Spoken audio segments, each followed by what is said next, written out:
Chippenham is quite an unusual station, as the entrance to it brings you out onto a disused platform, or at least a platform that trains can no longer stop at. And this is a very fitting theme to start off our walk today.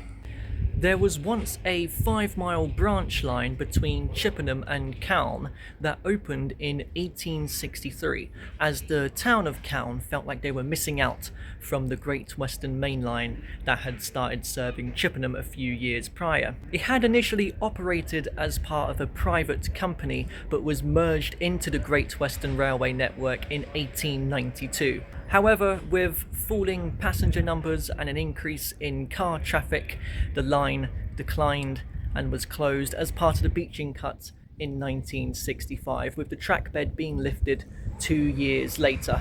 And you can follow the railway today as it has been turned into a pedestrian and cycle path, so that's exactly what I'm going to do. I thought I'd take the opportunity to have a little wander around the market town of Chippenham first, which was a desired location because of its close proximity to the River Avon. There's reason to believe that this was also once a Roman settlement, and of course once the railway arrived, the town very much expanded in size.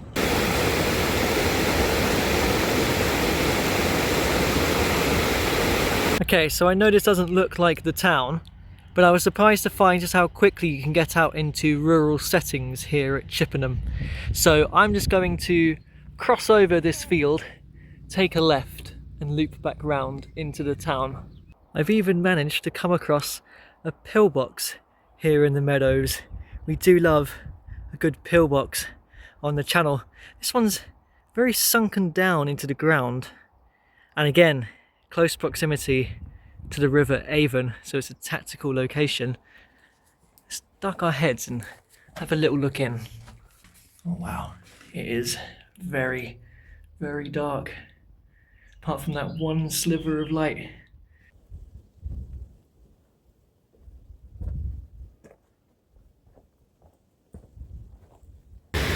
So I've looped around by walking right alongside the River Avon back to the bridge I initially crossed it on, and I'm about to do the same again now. And that leads me into the heart of Chippenham, at the pedestrianised town centre, where there are many historical buildings such as the Buttercross, where milk and cheese were once sold, and the Guildhall, or the Guildhall, which was built in the 15th century, making it one of the oldest buildings in Chippenham. Seems like it's under restoration at the moment. I also picked up brilliant map at the station which includes a lot of information.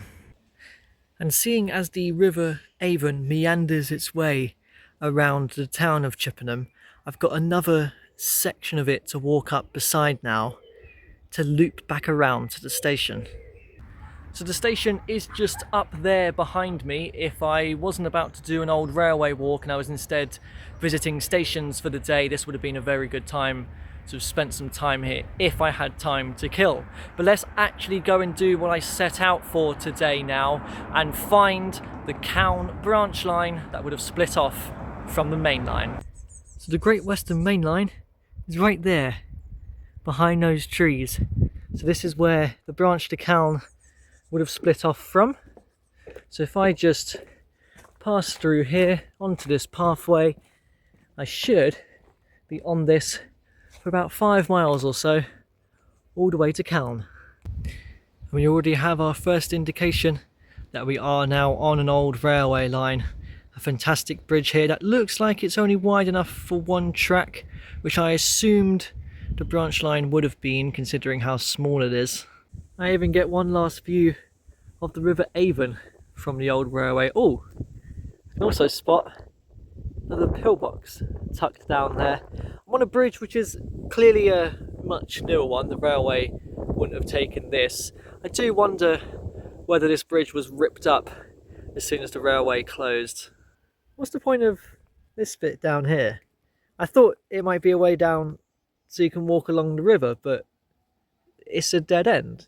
Does it give the bridge more stability? I'm not sure. Cows. A heck of a lot of them. Didn't think they would be right here on the banks of the railway.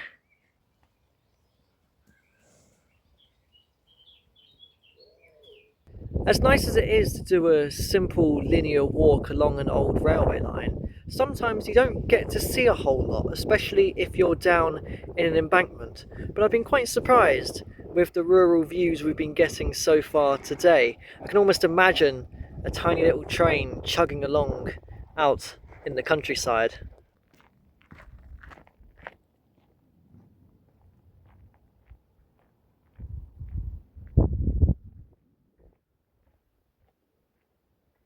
It's taken some time for us to come across our second bridge on the line. You can see through it that I can't follow the railway past this point. There's a chunk of it missing, so I'm going to have to go around on the road, which is a little bit of a shame, as it's at this point where you would come across your first intermediate station on the line, which opened later in 1905 and was known as Stanley Bridge Halt. So here's the road. Luckily it seems to be quite a quiet one.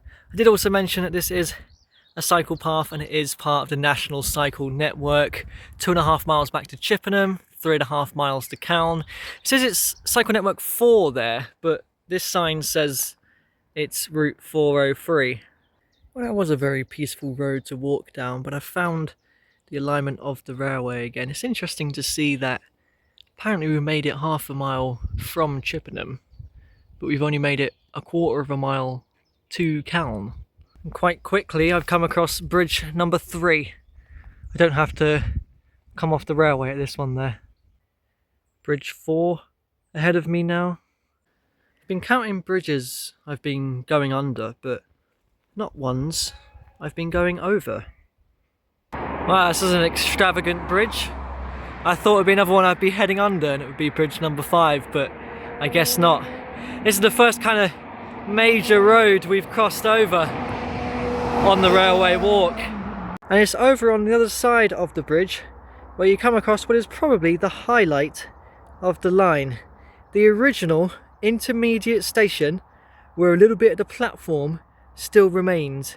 And in addition, a beautiful heritage sign that tells us the name of the station, Black Dog Halt. So the reason why there was an intermediate station on the line and didn't just go into the town of Calne was that this was a private station for a Lord Lansdowne. He actually denied the railway company to put any signs on the station, so it really was an unmanned, unnamed halt, just the platform. It became a public station in 1952, I believe, under British Rail, although you could also use the station for quite a few years before that, but not many people realised. Ultimately it didn't last long because the line closed in 1965, but it was also a request stop. I don't think I've ever come across a disused request stop before. I mean, this very much looks like a second platform, but I'm fairly certain it was a single track line. Maybe this was a siding or something? That also looks like a station house, but I wouldn't have really expected one of them at a little halt. Now that I've left the brilliantly named Black Dog Halt station, it shouldn't take me too long now to reach Calne, along another beautiful rural stretch of the railway. So it seems I've reached the end of the line, as them houses up there are on the site of Calne station, so nothing left to see really, so I'm going to head down here. One of the main reasons why they wanted to bring a railway to Calne was because it was home at the time to the largest bacon factory in England. Unfortunately it was demolished in the mid-1980s, so there's nothing left to see today, unlike the Barter shoe factory that was closed 20 years ago that we saw in Tilbury on our last walk. So before there was a railway line to Calne, there was a canal to Calne. The railway essentially was responsible for the decline of the canal. It was a branch of the Wilts and Berks Canal. That was the initial name. It wasn't shortened from Wiltshire and Berkshire Canal. The branch opened in 1801 but was closed in 1906 and was designed to link the River Thames and the Kennet and Avon Canal together. There was even a branch to Chippenham as well. You can still find water in Castlefields Park here because the branch used the alignment of the River Marden, which in itself is a tributary of the River Avon. You can even find a segment of the canal just next to the river here, and yeah, I mean, it does look like it's in a very disused state, doesn't it? It does say under restoration though. That would be good if it would come back to life. Here's a little map of it. So yeah, it came off the Thames in Abingdon. Here you have the two branches, the Chippenham and Calne, and then down there you have the Canal and Avon Canal. I wondered what this little stream was doing heading into the canal, but I've just found out that it's an old well. During an epidemic between 1880 and 1890, the water in Calne became polluted, resulting in a number of deaths. Chavy well was the only water that remained pure and was relied upon until a new supply came from Calstone. And what, the well was a a pig's head. I love that. Wow, we got an old lock and canal boat here. It's been infilled. I've been on the routes of old canals before, but after they're gone, I've not really seen any that are abandoned in situ. This is really cool. So yeah, it does look like the canal here would have joined up and used the River Marden to get into the town. So I've definitely done more than the 5 or 6 miles along the old railway between Chippenham and Calne today, as I've wanted to take the opportunity to explore the towns on either end of it. These are incredible little cottages. Don't think I've ever seen a door so small into a house before. The road I'm in is called Horsebrook, but this is the River Marden once again that I'm passing over. I'm going to be heading for a local recreation ground that way.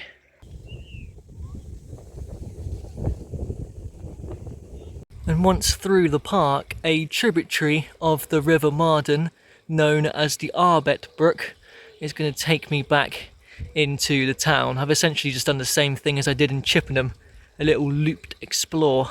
Oh, and here's the confluence, by the way, where they meet, the Arbet Brook and the River Marden.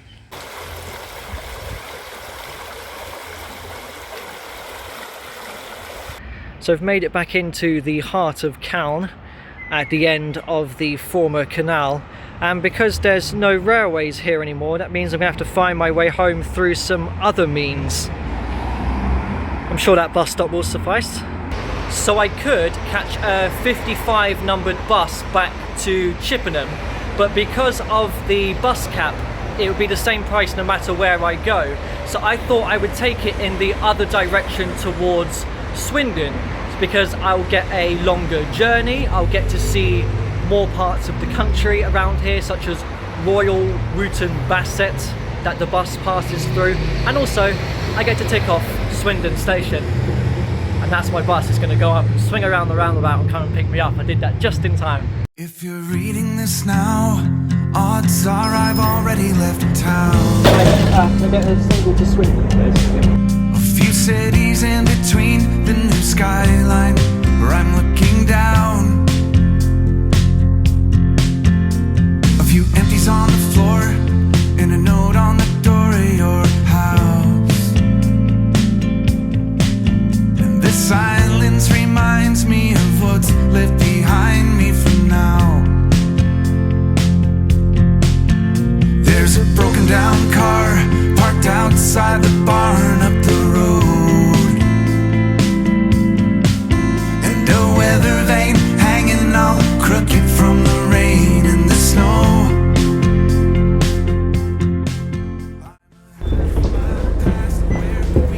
Thank you. So I've made it to Swindon, very historic railway town, definitely a place to come back to for a walk another day, but for now I'm just going to go catch my train. There's a new life waiting, and I just don't want this feeling to go. If you're reading this now, please. It shouldn't take me too long now to reach Calne. Calne? Calne. Calne.